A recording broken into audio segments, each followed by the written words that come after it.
I think that one of the most impressive features of the Speed Racer franchise is its longevity. You know, it's kind of got its own life, sort of, not only in Japan, but also stateside, where it's kind of spun off into its own thing, with its own set of sequels and reimaginings, and, of course, video games. Now, a lot of the Speed Racer games are focused on the racing aspect, of course. You know, you have your Daytona clones on the PS1. For the Hollywood movie, you had sort of this Mario Kart pastiche on the Wii and PS2. But I think that these games sort of ignore, like, the other half of the Speed Racer formula. Like, of course he races, but Speed Racer spends a lot of time not racing, too. And so today I want to talk about Speed Racer in My Most Dangerous Adventures for the Super Nintendo, which I feel is, like, one of the only games that tries to capture the side of Speed Racer where he's beating up villains who are, like, trying to steal his car or, like, you know, fix races.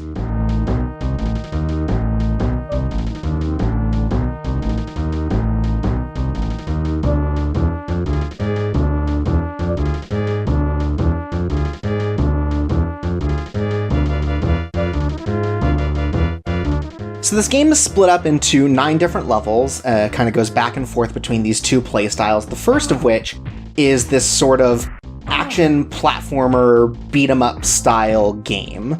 And it's pretty basic, you know, you run, you jump, you punch, you kick. As far as I can tell, there's no real, like, benefit to one over the other, except for maybe reach. But, you know, it's very basic.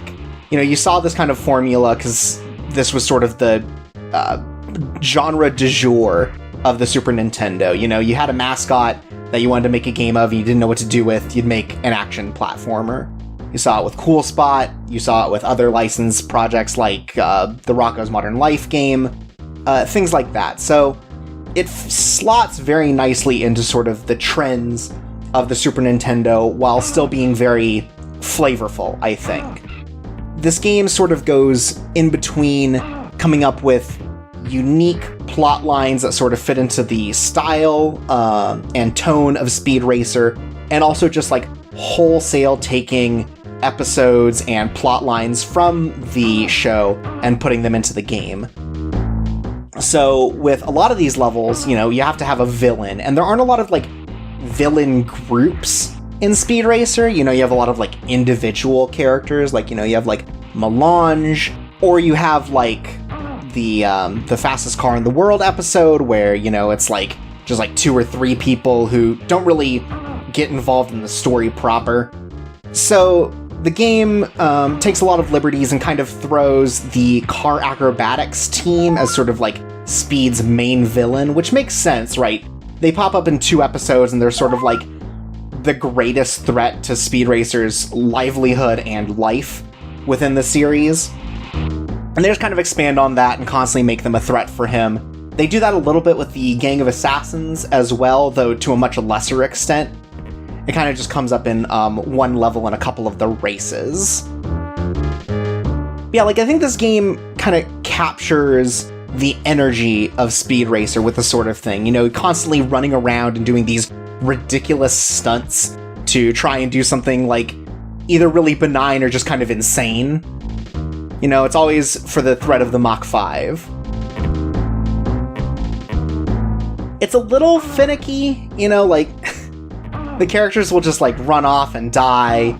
The hit detection's, like, a little off. But, like, it's totally serviceable. I think that, you know, if you're a fan of Speed Racer, this is what you want, and it does not get in the way.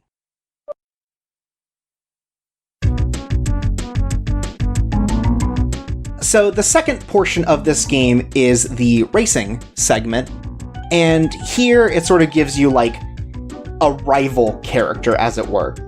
Like, they're only distinct in that their car is different from everyone else's, but, like, here's Snake Oiler from the car acrobatics team following back up with the thing that they've set up in the previous level. So, in this game, you have access to some of Speed Racer's tools, including the jump jacks. You have the blades, which you can use to sort of cause an enemy to peel out. You have a boost, which you pick up extra boosts on the racetrack. And then you also have grips, which, as far as I can tell, are just completely useless. The grips only work if you constantly tap on the button to make them work off-road, and it's just not worth the pain or the effort to do that. Just race better, really. Now, this game is sort of a nightmare. This part of the game is kinda awful. As you can see, there's no mini-map, but there's a lot of, like, Mode 7 altitude that you have to worry about, so it's very hard to, like, figure out where you're going. Like, the signs are helpful, but only to a certain extent.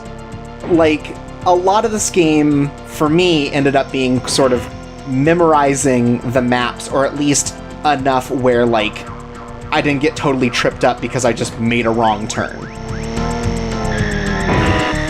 The AI is pretty tough in this segment, especially on hard. They rubber band really hard.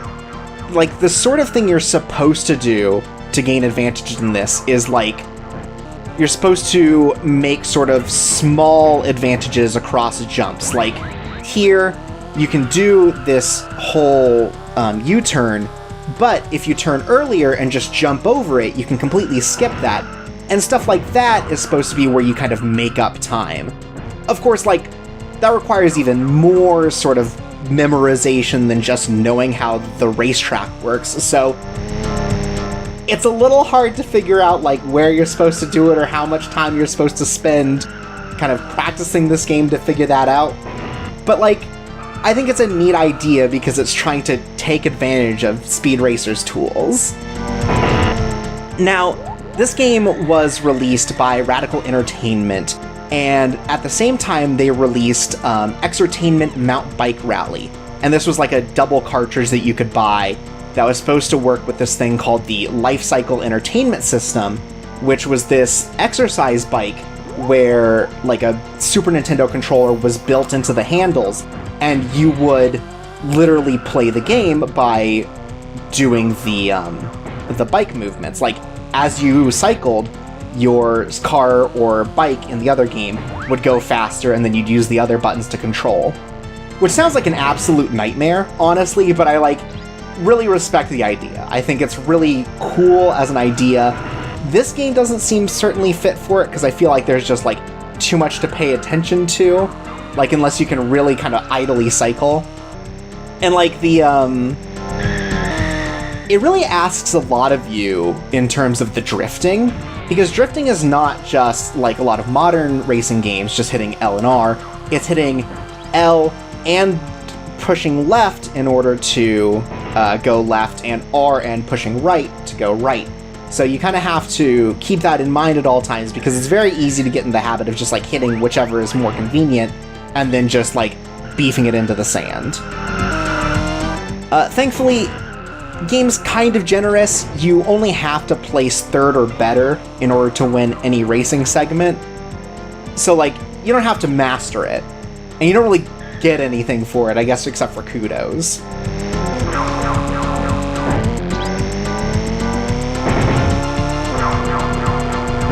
But yeah, like, for as limited as it is, it does its best, you know? It's not as good as, like, the PS1 game, where it gives you literally all of your different gadgets for the Mach 5 and has, like, a different specific use for each of them, but I think it pares it down to sort of the most base level, you know?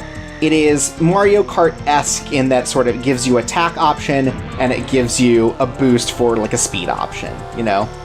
But you'll also notice that in the bottom right, you have sort of a damage meter. If you fill that completely up, you just peel out and you lose the race. So you have to pick up the wrenches on the maps in order to heal, and really you just have to be careful about colliding with cars, because it's very easy to hit a car, kind of get stuck in it, and then just take like 3 or 4 damage all at once.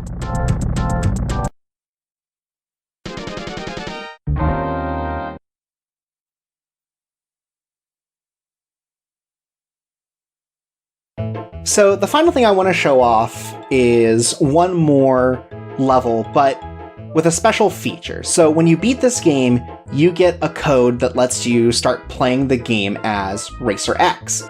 And Racer X is functionally identical, but has like a little bit of flavor stuff that I think is very charming. So in this episode, the car acrobatic team has stolen Spritle and Chim Chim, and Racer X is here to handle things. This is how every level starts, is he just pushes Speed Racer out of the way and goes, "Let me handle things." And then he just looks like he's a fucking twig. Like, Racer X, just the juxtaposition between the shot there and what he looks like on the map is like night and day.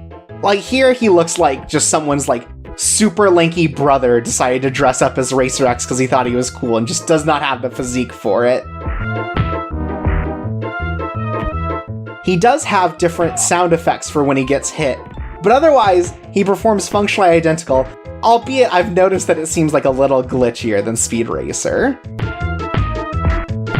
But you know, this is also a very classic sort of Speed Racer thing. It's just Racer X kind of popping in, and he's like, "Oh, don't worry, I'll take care of all the weird shit." And he doesn't always take care of it, but you know, he's like there to help. And so I think it's kind of charming. Like, nothing else about the racing segments or anything, like your car is different, but you have the exact same tools. Because, if you didn't know, you know, unbeknownst to Speed Racer, Racer X is actually Rex Racer, his long-lost brother, who's thought to be missing. Anyways, we head into the sewers to fight more of the car acrobatic team and take it down.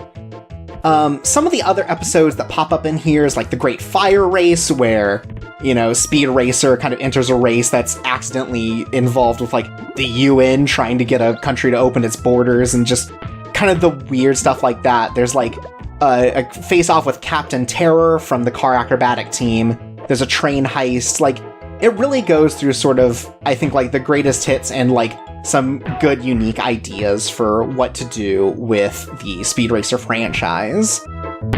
It's really neat. Like, it's not good, but I think it's interesting, and it really is the only game to speak to the two modes of Speed Racer.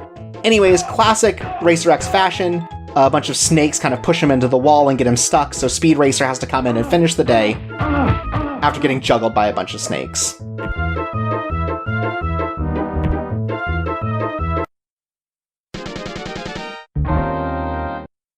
And with this awful picture of Chim Chim and Spritle, that's Speed Racer in My Most Dangerous Adventures.